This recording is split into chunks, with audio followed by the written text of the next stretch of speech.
आप देख रहे हैं समग्र चेतना, बूंद बूंद में सच। नमस्कार, मैं हूं सुयश मिश्रा। आप देख रहे हैं समग्र चेतना। देश में ओमिक्रॉन नाम का नया वायरस लगातार उसका प्रकोप बढ़ रहा है। देश भर में तादाद में अब नए केसेस हर रोज 1.5 लाख से ऊपर नए केसेस आ रहे हैं। ये ओमिक्रॉन है क्या और कितना घातक है और क्या इस बार ये इसमें कैसे कैसे लक्षण पाए जा रहे हैं, इन सब सवालों के जवाब देने के लिए आज हमारे साथ प्रोफेसर बीएन प्रसाद जी हैं। डॉक्टर, आप लेफ्टिनेंट जनरल रहे भारतीय सेना में और वर्तमान में आप king George medical university Lucknow में बड़ी भूमिका में काम कर रहे हैं। वहां पे डॉक्टर हैं, प्रोफेसर हैं, पढ़ाते हैं डॉक्टरों को। बहुत बहुत स्वागत है बीएन प्रसाद जी आपका। सबसे पहले मेरा सवाल, ये ओमिक्रॉन क्या है और कितना घातक है?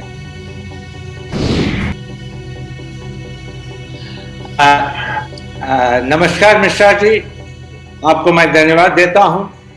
ओमिक्रॉन एक समस्या है और WHO के डायरेक्टर भी इसके बारे में बताया है कि सुनामी की तरफ दुनिया भर ये फैल रही है। उसके बावजूद हम ये बोलना चाहता है कि एक खतरनाक वायरस नहीं है।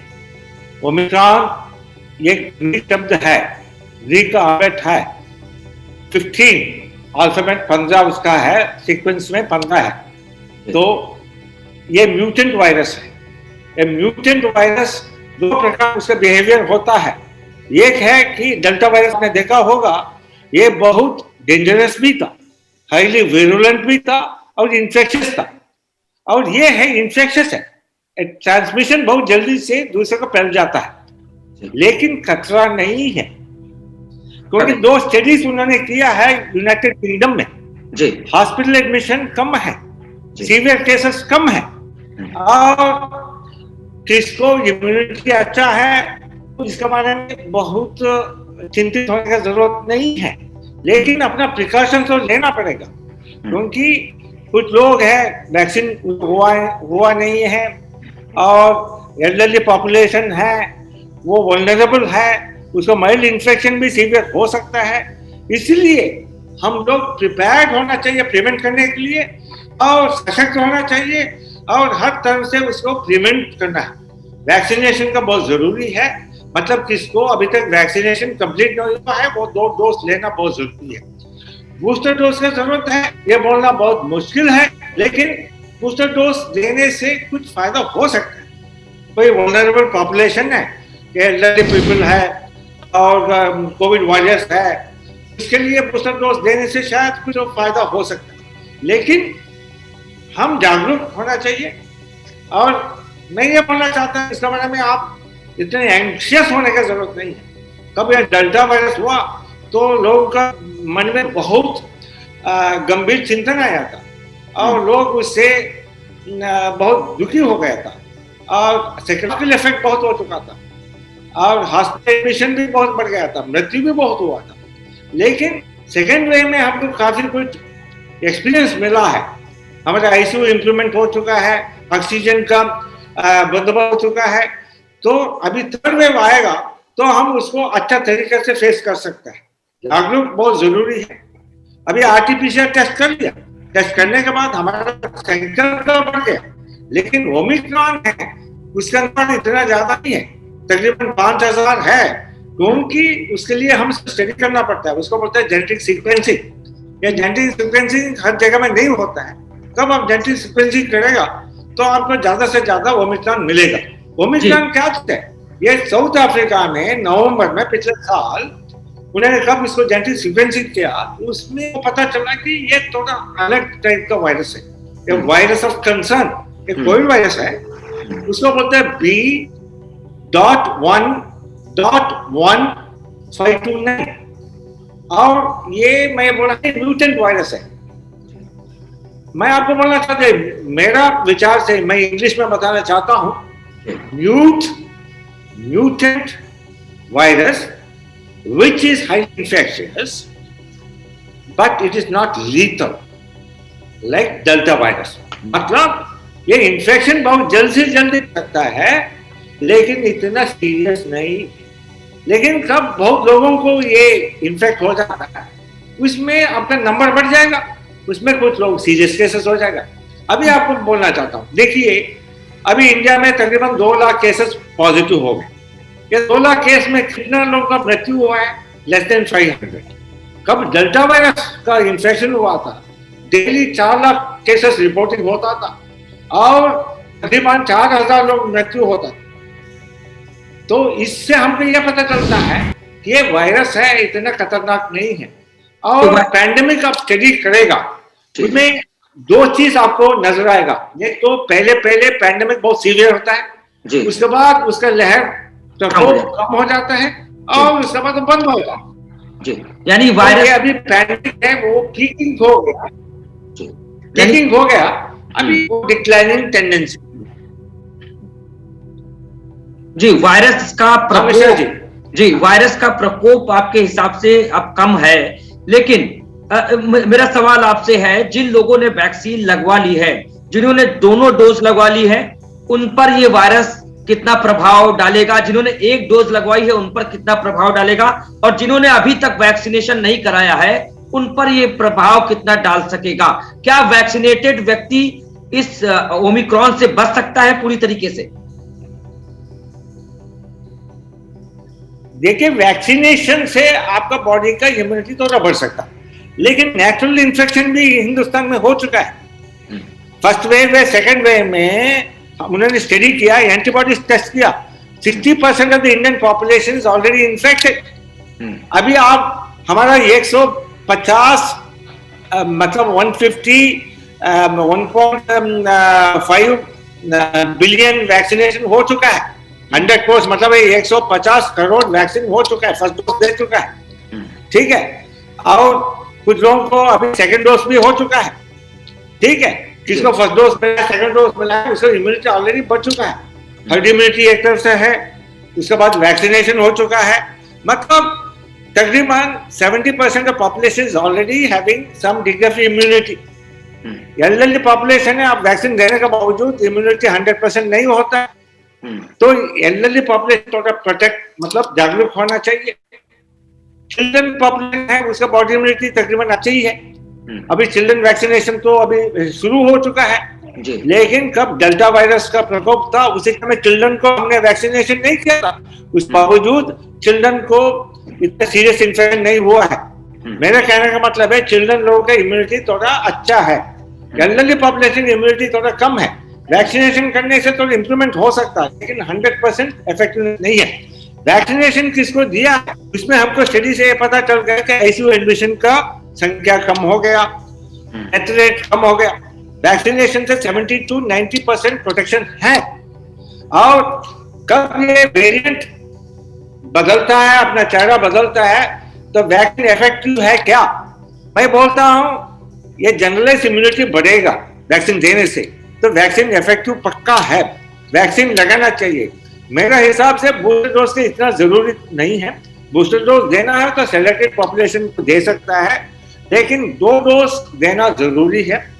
और हिंदुस्तान में मोदी का अंडर बहुत लोगों का वैक्सीन हो चुका है, इसलिए हमारा सीरियस केसेस कम है। ये मेरा विचार है। 2 प्रकार, एक तो हर्ड इम्यूनिटी है, दूसरा है वैक्सीनेशन बहुत लोगों को हमने दे चुका है रिकॉर्ड टाइम पर, यह तो वर्ल्ड रिकॉर्ड है। तो इसलिए हम इतना चिंता करने का जरूरत नहीं है। वैक्सीन का गति बढ़ाना चाहिए, सभी को पूरा डोज मिलना चाहिए।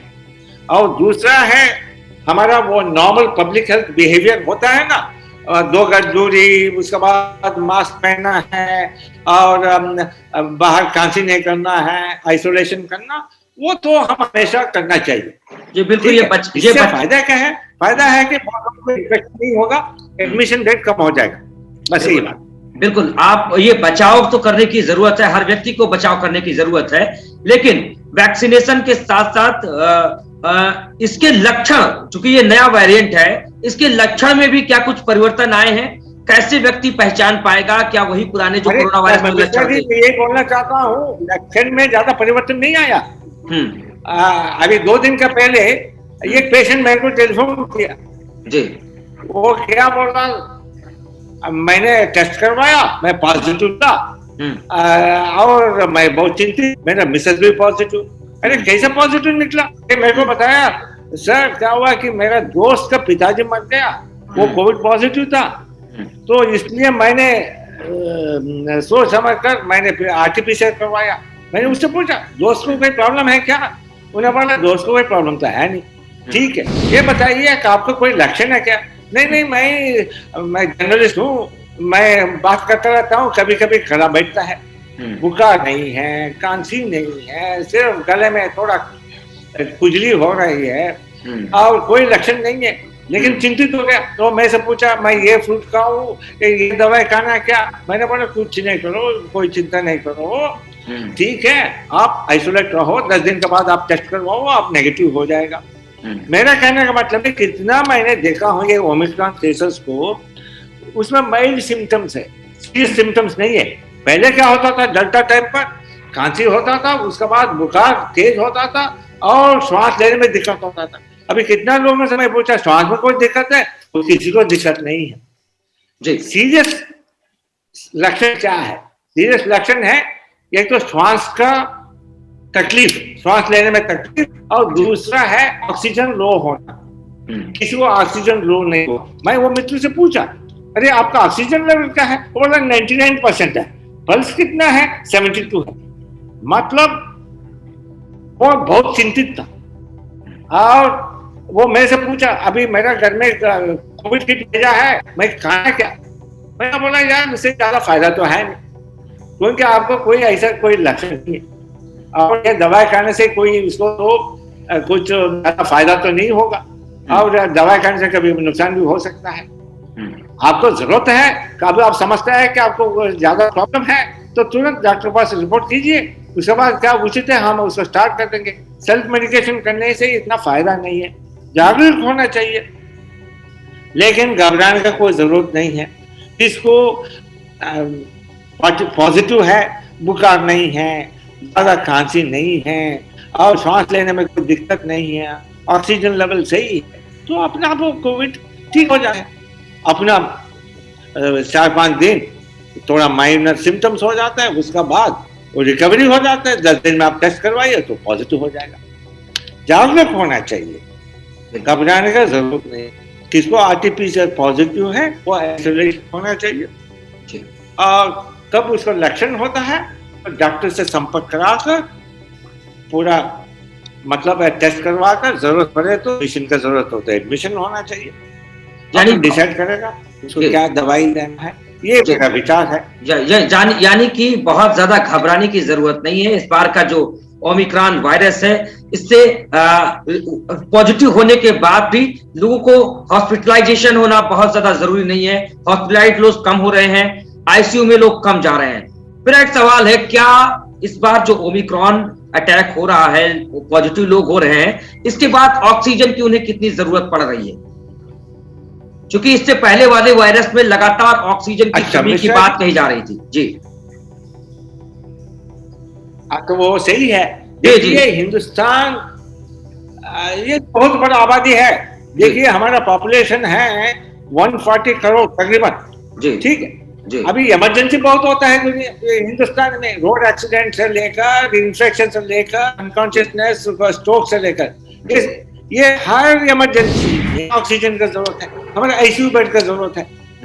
कब आप इमरजेंसी को मैनेज कर सकता है इतना बड़ा? आपके पास 50,000 आईसीयू बेड है, lakh ICU bed all over the country, तो ये कोविड होने से कोई चिंता की बात नहीं है। मतलब अभी फर्स्ट वेव सेकंड वेव से हमारा आईसीयू का एक्सपेंशन हुआ है।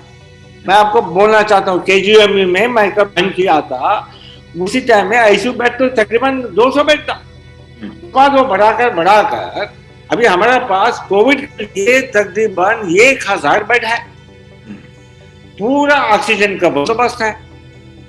और कब डेल्टा का प्रकोप सेकेंड वेव आ गया तो ऑक्सीजन का एक्सपेंशन बहुत हो चुका है। ऑक्सीजन प्लांट उन्होंने खोल दिया, तकरीबन 400 से 500 ऑक्सीजन प्लांट उन्होंने खोल दिया। ऑक्सीजन का कुछ नहीं है, क्योंकि सेकेंड वेव फर्स्ट वेव से हमारा इंफ्रास्ट्रक्चर हो चुका है, ठीक।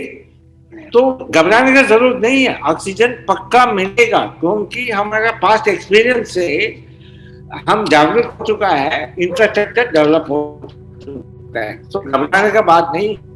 जी, ठीक, लगातार जिस अभी क्या है, मॉनिटरिंग जरूरत है, मॉनिटरिंग